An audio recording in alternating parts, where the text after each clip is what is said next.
Welcome back to the show, everybody. Take a look at these numbers while we talk about the headlines here. They're quick. We're going to talk about CBDC, central banks, federated sidechains for them. Guess what else we're going to talk about? I think we got a new Amici Cure member coming to the SEC Ripple case. Somebody roll that beautiful intro.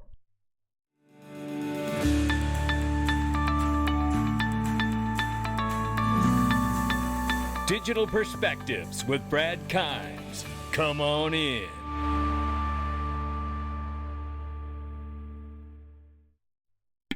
Welcome back to the show, everybody. You can follow us on TikTok, YouTube, Twitter, and Facebook for exclusive content. Right now, the market is $1,101 billion. There's a little bit of money flowing back into the market this morning. Give Coin Paprika a follow. Check out that mobile app. It's fantastic. Bitcoin, 21,500, Ethereum, 1,700 plus. XRP is 35 cents this morning. We're up 7.34 on the 7-day. If you haven't done it and you don't know if you're accredited or not, go to link2.com and find out if you are, because look at the prices and the minimums.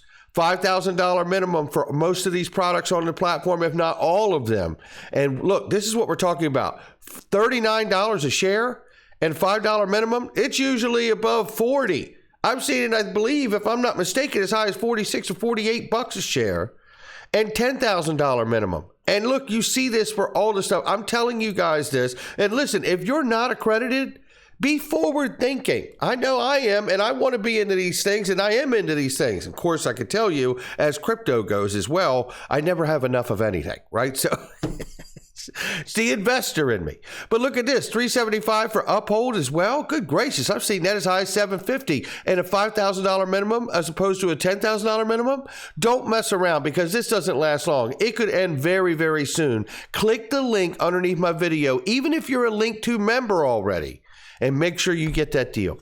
JPMorgan is seeking a West Coast business development specialist to push institutional payments products onto new crypto, Web3, and a metaverse clients. How about that? They go on to say there is no industry playbook for these segments, the firm noted in its posting for the position. But that doesn't stop them from coming, and we certainly know what they did with ETHgate and Ethereum, don't we? I'm not going to get into it. This video would get too long. Stronger than expected momentum in the Biden economy just made Bank of America revise its recession forecast. Oh, do tell, because I want to know what they want to say here. And this is what they're saying here, and I'm not sure I believe any of it. You have to make of it what you will. But we know that two negative quarters back to back really are the definition of a recession. I don't care who's tried to change it. That has always been the standard, and that will remain the standard for me. But what I'll say is they acknowledge that here, and they say that they had been reluctant to use the word recession in the past, but they believe that because there has been some consumer spending to hold up the market, they believe that we're going to show a 1.1% quarter over quarter rise in GDP. Owing in large part to substantial narrowing in the trade deficit. They're also expecting solid gains in real consumer spending in August as a result of a 12% drop in gas prices last month and softer than expected inflation data. I say, as the ultimate cynic, and we're going to find out, right? We are going to find out, because time tells the truth on everybody, and that's a beautiful thing. But, I say that all of these things are measures to try to release the pain that people have been feeling up until now, because guess what's coming in November? Oh, that's right, elections, right? So we'll see what happens, because I happen to believe, and you guys know I don't take a political position right or left, but I do believe as an overview of what's happening here, if the Republican side gets more seats in Congress after November, we'll probably see a darker dip in going into the economy lower and having more trouble because of that. If we don't, maybe we see more of this peddling and trying to stay above water and all of this business. But you know what? I don't know how much longer, no matter who wins, before things come home to roost. Germany has a very generous no tax gains if your crypto is kept over a year. Seems to be perfectly in keeping with a country whose population has a long tradition of saving and opposed to spending. the entity stated. When I go into this article, it names that not only Germany, but it talks about Switzerland and Iceland and Israel. It talks here, taking a look at the opposite corner, Belgium is the worst nation for crypto taxation, followed by Iceland and Israel. Interestingly, India, where the government applied a 30% taxation rate on income generated from digital asset activities, did not find a place among the top 5. Yeah, imagine that. It says here, leading their economy in the European Union, Germany has been the spotlight of cryptocurrency scenes lately. What I found interesting about this article here is that I know that Portugal has some favorable crypto laws. I know that Dubai has some incredibly favorable crypto laws. None of them are mentioned in this article. It does go on to say here that third is Switzerland, where taxation policies vary in each canton. And it says here, residents of most areas, though, are tax exempt. Singapore, Slovenia round up the top 5.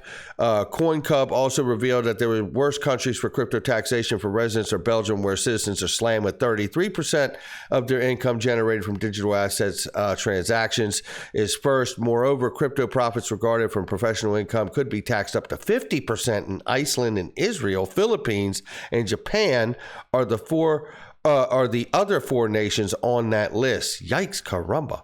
And you know what? We really haven't resolved everything here in the United States, no matter what the current situation is for capital gains now, because we need to have clarity and bright lines about what all of these assets are and truly how they'll be treated at the end of the day. And I believe that's coming sooner rather than later, no matter who takes how many seats in Congress. I really do. So if we have a black swan event, you could possibly see some legislation before the end of the year. Very, very small window, and it's closing quickly. But I do believe no matter how this shakes out for Congress after the elections, you're going to see one side or the other push through. They know how important it is to have stablecoin legislation. That is going to open the door for a lot of banks. SEC to address growing crypto issuer filings with specialized offices. Now, this is one of those things that I say, okay, this is style over substance. They don't do a good job now. What makes everyone think that if we give them a new specialized set of offices, that they'll do a better job in those offices? The problem isn't whether they have enough people, manpower on top of this issue. The problem is if you had clearer rules of the road, you wouldn't need those extra offices at all. But that right there is government bureaucratic crap just coming down, just being shoved down our throats. After months of legal drama, the saga between the SEC and Ripple Labs might be entering its closing stages as both parties have agreed to show each other their cards. We're talking about summary judgment, ladies and gentlemen.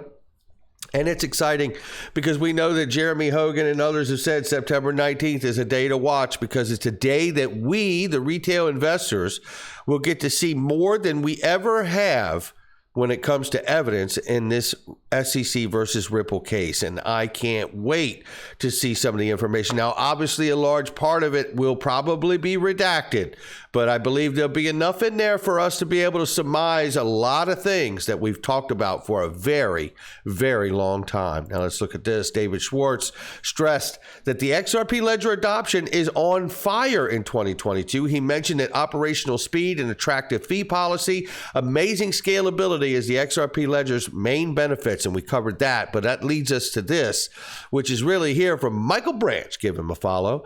Whoa, Jake.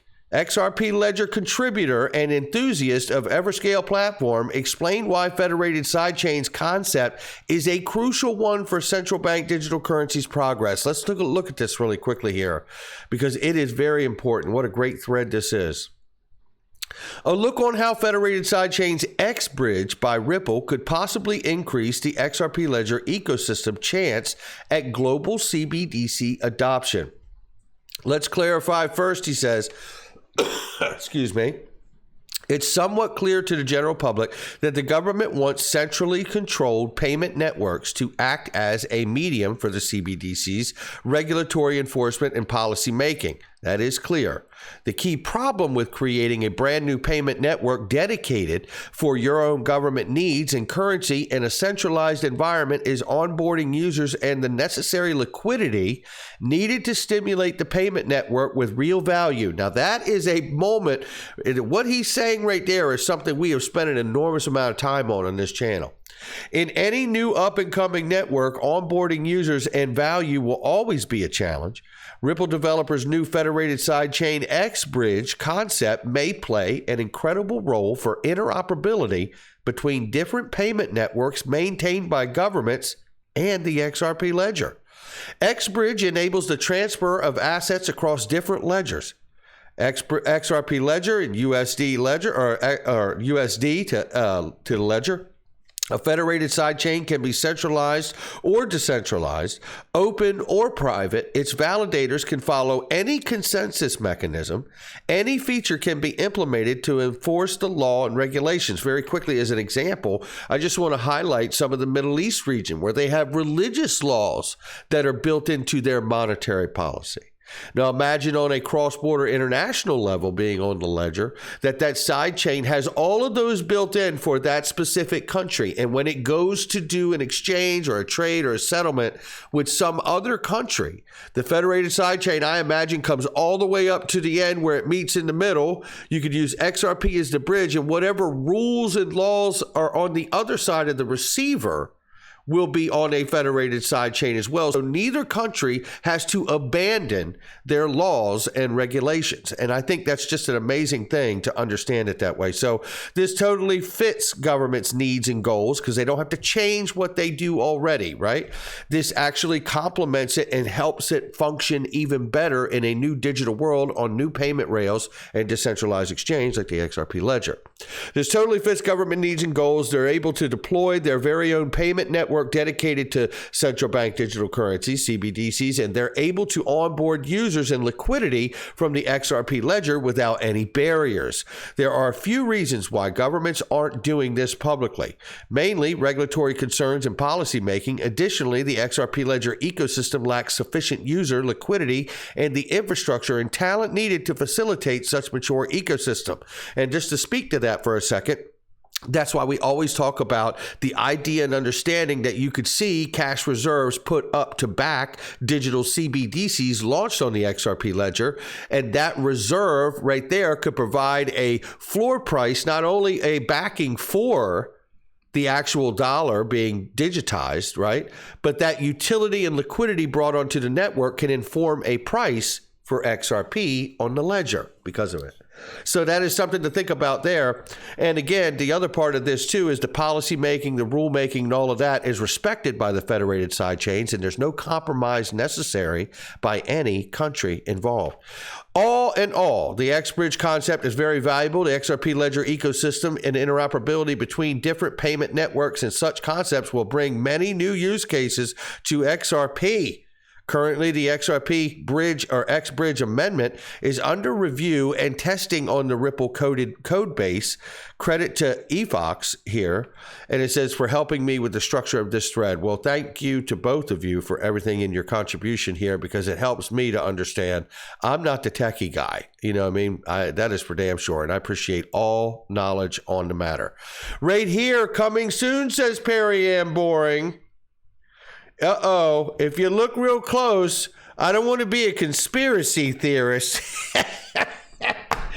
but if I look close enough at this long enough, I'm pretty sure that says Bradley Garlinghouse right there. So, you know, we could be seeing a new filing for Amici status, Amici Curiae, I believe it's called, right? Just like John E. Deaton. And it could very well be Perry Ann Boring and the Digital Chamber of Commerce. Oh my, the plot thickens, ladies and gentlemen. She did say she always would file it, so we are going to watch that very closely. What's going on with XRP and the little pump we've been seeing here? XRP 100% pump incoming, says Egg Rag Crypto. Not financial advice from him, me, or anyone else. XRP 100% pump is coming, and we may have it sooner than you think. Usually XRP price action does not overextend from the 21 MA on the monthly. XRP price is always attracted back to 21 MA. Doubling the XRP in a very short period is a delightful event. And if you just look here on the chart, you'll see what he's talking about here. And there's the MA, right? So, I wouldn't have a problem if we doubled and went up to 75 cents. Would you? I wouldn't.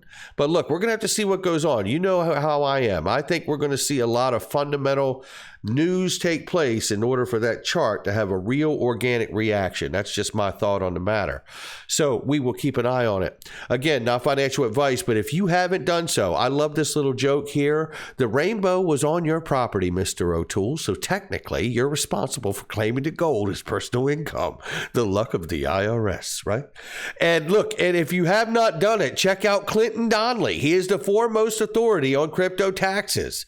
I use him. I love working with him, and I love being a customer. I'm telling you, and all the products and services underneath the video are services and products that I use each and every day. And I've trusted them, and they've panned out for me, and I have them there for you, because if I need them, there's a good chance you may too. And most of those may have special deals if you click on them. I'll catch all of you on the next one.